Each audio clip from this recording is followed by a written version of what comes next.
Hey Rishi, welcome to Brown Girls Read. Thank you so much for joining us today. Thank you so much for having me. I am so happy to be here. Thanks so much, Rishi. We enjoy reading all of the short stories in your book, especially because the characters seem so close to reality coming from a South Asian culture. So today we wanted to invite you and get to know your journey, your inspiration, and your favorite reads with you. Um, so before we begin, would you like to tell our listeners a little bit about yourself?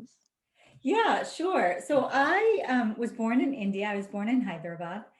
And when I was very young, my family moved to the United Kingdom, and we lived in London and a couple of other towns in the UK. And then we moved to the United States, and we landed in Los Angeles first. But soon after that, we were moving every couple of years. And, we lived in Philadelphia and Morgantown, West Virginia, and St. Louis and Shreveport, Louisiana. And my parents finally settled down in Wichita, Kansas, and were there for 24 years. That's where I went to high school.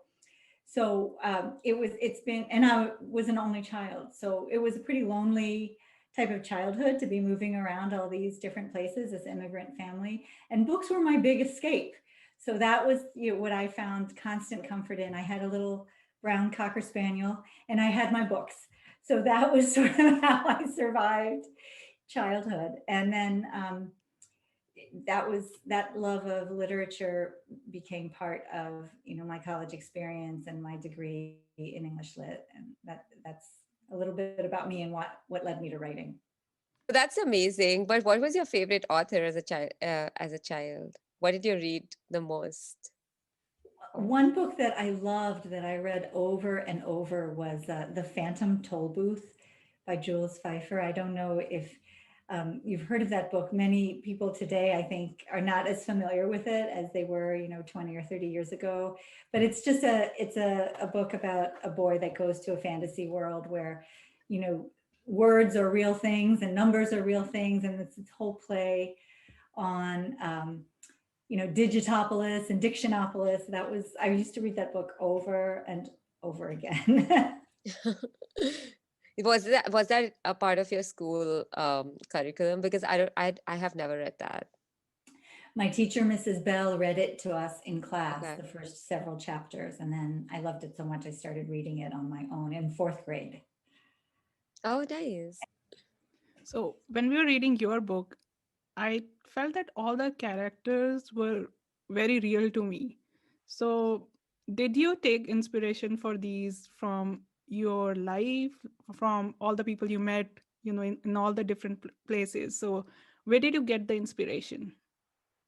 Every story was inspired a slightly different way. So, some stories were inspired just by reading an article in the newspaper.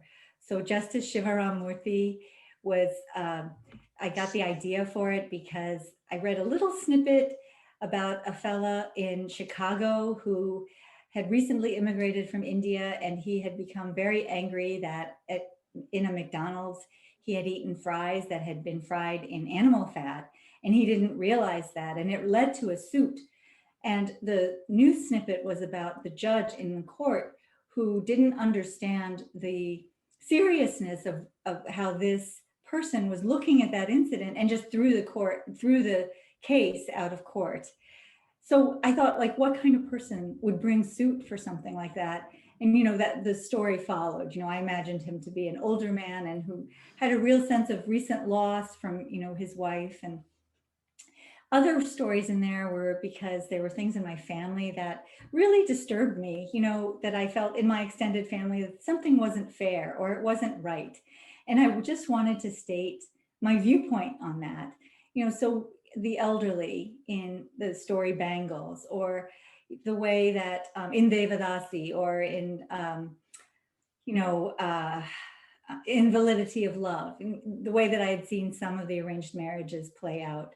Something bothered me about them. So I wanted to just be able somewhere to state my opinion on what was happening. And the writing was a way to do that. So each of the stories came from a slightly.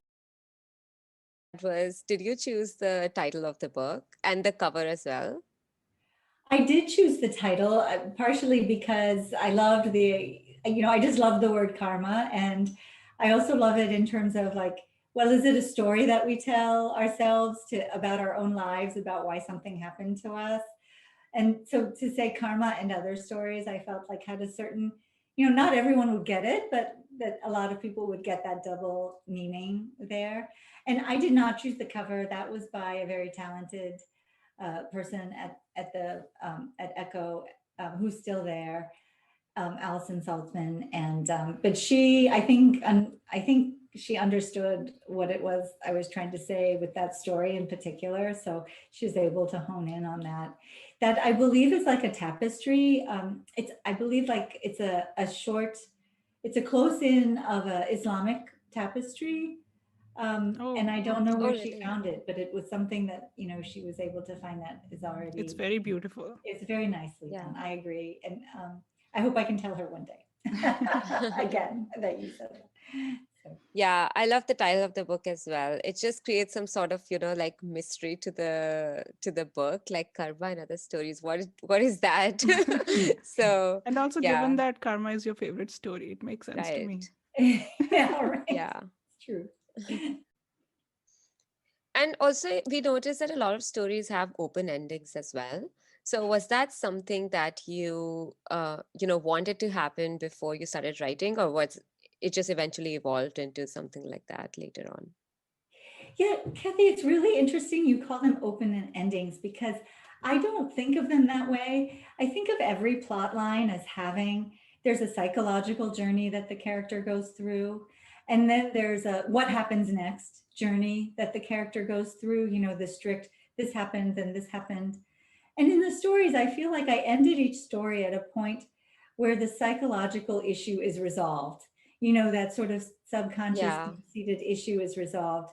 And so I could leave it, then I stopped writing. I never thought of it as like, oh, I didn't finish the story ending or the plot line. I always felt that the psychological ending is the one that brings emotional satisfaction. So it's an interesting way to state it, but perhaps they are open endings. I never thought of it that way before. That's true. Now that you think about it, you're right. Like, some sort of like psychological ending was there for sure. But yeah, like physically, we didn't know, like, what the character was going to do. It was always like, okay, so this is her way out of this, but I don't know if she took it or not. But yeah, you're right. That is I not. think it also comes from our experience of reading novels where we want more concrete ending. And short Yeah. stories are like, okay, you can imagine what happened next. You can imagine, yeah. When you think of Shankar like looking through the window of that restaurant, and he's sort of resolved himself to who he is, that he is a mild person, but he feels deeply about cooking, and he's said goodbye to his brother. I felt like I didn't have to say, well, of course he's going to open a restaurant. I felt like I didn't have to say that. So, but it's a very Yeah. interesting point that you're raising. So from all of your stories in this book, is there one that's personal favorite? Well, I do love Karma because of how mild Shankar is, and because the birds are treated almost as importantly as the humans are, at least in his mind, that's what they are, his worldview. So I do love that about that particular story. In Devadasi, I wrote that story kind of in a very different place. The book had already been sold and accepted. And I felt like there was something that I wanted to say about my teenage experiences in India. And it was definitely something that influenced me in my growing up years. So I wrote that story much more quickly than I wrote the others. And I think that there's a rawness to that the other stories don't have. It's a little less polished, but the emotion is a little more raw too. So that story stands out to me as well. I think we And I felt the love that you guys emotion. chose it.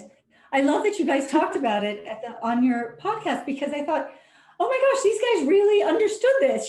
So many other people that I We had. grew up there, Rishi, so we Yeah. know what you were talking Oh about. my gosh, I just love that. When I was hearing that, I was hearing the two of you speak about that, I thought, wow, they got it. Yeah, that's my favorite story as well, the Devdasis. I love it. I actually loved Bangles a lot.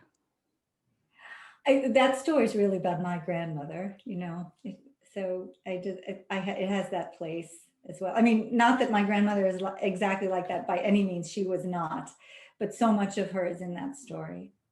Yeah, and you can see like there's a commonality between any people in that stage when they move from India to US only because they have nowhere else to be. Like that lack of agency is what stood out to me the most. And the Yeah. loneliness. Yeah. Yeah, and we have seen it with our grandparents as well. They have tried to, or at least, taken that step before. So it was amazing. It was too real to get into that circumstance and get a closer look at that. And Yeah. Rishi, we were talking earlier how your new novel has come out during this last year. I was very curious to find out what's the difference of process between when you write short stories and when you write a whole full-fledged like 400-page novel.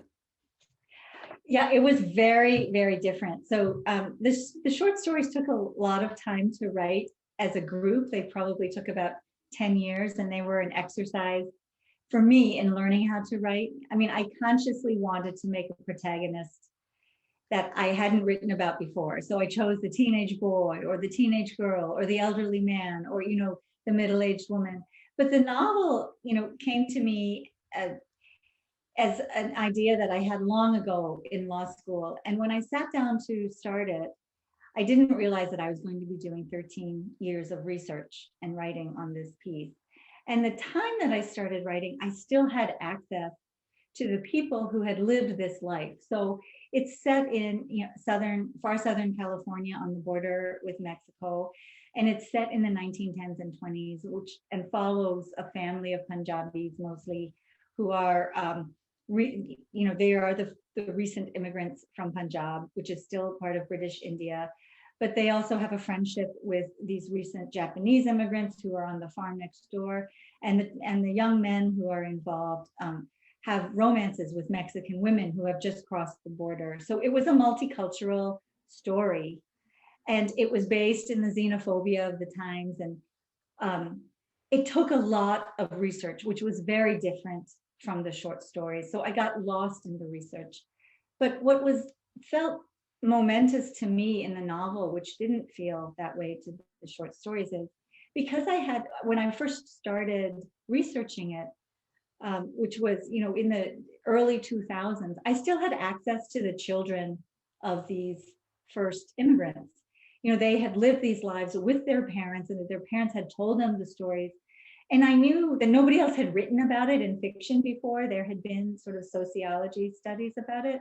So I had access to these stories. I felt like nobody else was writing about it. Nobody else was going to have access to them. And I wanted to get the story right. So I felt this great weight around the novel that I didn't feel around the short stories. And I really buried myself in trying to give an accurate depiction about what happened to these populations in that time. So all of that got mixed in with, oh my gosh, how am I going to carry myself through this plot? How am I going to weave these 4 separate stories together to make one coherent storyline? So it was a very different experience for me. It was very difficult. But anyway, I'm on the other side of it now. Thank God. And you are right. I have never heard of a story around this topic. No novel Yeah. so far. Well, this is why I felt like it was such an important story to tell. And as South Asians become more and more a part of the fabric of the United States. I mean, we were a part of a fabric of the United States 100 years ago. But because of the way this population was excluded and then prevented from immigrating more, we're the perpetual foreigner. And so I wanted to show where that began. It began 120 years ago. How can a population be the perpetual foreigner for 120 years? It's ridiculous. And yet this is the portrayal in media and, in the psyche of the United States. And of course, we should go to talk about the Chinese that have suffered under being the perpetual foreigner for even longer, for close to 150 years, if not a little longer than that. But this was something that I wanted to to show that here's the story of who was here in 1910 and even before that. We can't be the foreigner, and yet why are we painted as the perpetual foreigner? Yeah, I learned about how California got named like the Golden State because there was a lot of gold mining happening here at one point years ago, and how many Asians were called to work as labor here. But then later they had all these like immigration bans, like they cannot have families here, they cannot bring their families here, which kind of forced them to go back. And there's so much horrible history around this, around trying to keep non-white people out of this country. Whereas when you look at America, what is it?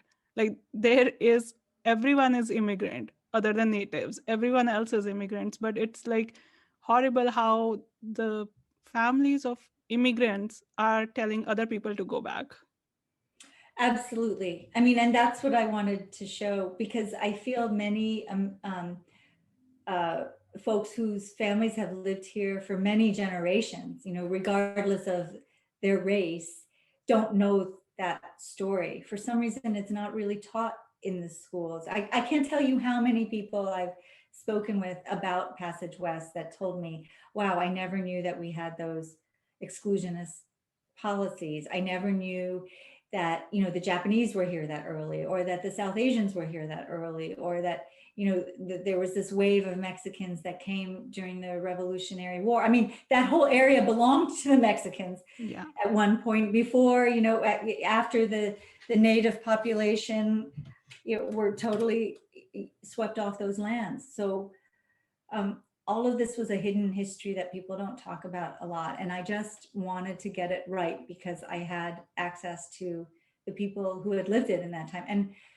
many of those families that I was lucky enough to have met, you know, I sat around their dinner tables. They told me their stories about their childhood, and a lot of those people have passed on now, you know, in the matter of the last 10 years while I was writing the book. So Thank you so much for writing this story, though. I oh think it's very gosh. important Yeah, for like us to bring our voices forward because nobody else is going to do that for us. right. Yeah, nobody else is going to do Yeah. that for us. And so, on that note, do you have any new books or any new projects that you're working on right now?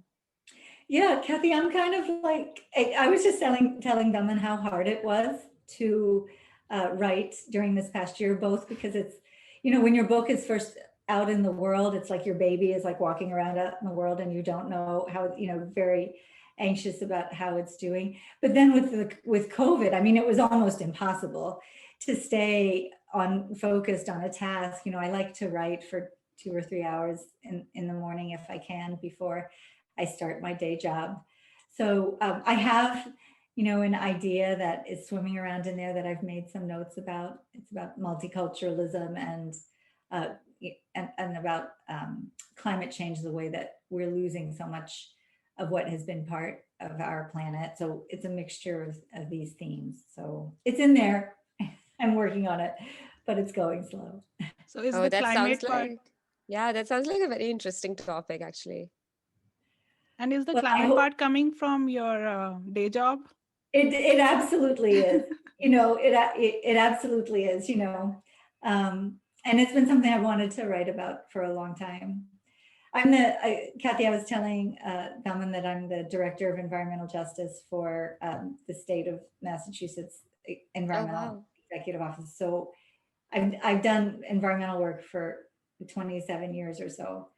So it's the Wow. first time that I'm going to actually try to take something on like that. Wow, that'll be so interesting. I'm so excited to read it. Yeah, you should get it out soon. I'll try. It's nice to know, to hear that reaction. I'll try. Make use of the extra time, Rishi. We have so much extra time. I know. I know. So, we're also a book podcast. So, we always ask our guests, what they're reading right now. So, what are you reading right now? I am reading a novel, a book of essays called Braiding Sweetbread. And what else have I been reading? I'm reading a book of poetry by Kiran Kapoor that's called Women in the Waiting Room. That might be something that your group would be interested in reading too. But they're both braiding. Um, uh, I have to think of. It's a beautiful set of essays about the Native American view of the land and the way that uh, how we are essentially stewards of the land, and then the land gives back to us, and we're in this symbiotic, you know, almost loving relationship with the land. And Kiran Kapoor's book is beautiful about women in the waiting room, and she's a poet. So That does sound interesting to me. You guessed it right. Like, I do want to pick it up soon. I keep getting that name. It's braiding sweetgrass. I must be hungry, like I'm saying sweetgrass. It's braiding sweetgrass. Yeah. That's interesting how you changed it to sweetbread. And before we end our discussion for the day, is there something you would want to say to our listeners? Yeah, is there something that I want to say to us? I just love the idea of this podcast, and I love, the book group that you run, because there's so many Desi writers and readers out there, and it's really important that we get our stories told and that they're told by us. And I know this is a common thread in this, moment of racial awakening in our country. But even in that moment of racial awakening, and reckoning, South Asian voices are somehow lost. We get glommed together under Asian American. It's sort of like the monolithic other. And there's no distinctions between people, when in fact, South Asians have a very distinct history separate from other groups in Asia. We have a unique colonial history for sure, the way that we interact with the English language for sure. I mean, we've certainly adopted it and made it our own. I mean, we were speaking English in India before we were speaking it here in the United States, for instance. And I feel like it's really important that we don't accept mainstream media's perception of us, and we don't agree to being sidelined in the way that we often are, where people arrive at our perspective much later in the game than anyone else. I mean, you out in California know this even about our vice president, how little her South Asian roots are talked about versus her other ethnic, identification. So I just want to say that I love this idea, and I love what you all are doing, and that I hope people hear that message out there. Thank you. Yeah, thanks so much. This gives us so much encouragement, Thank you.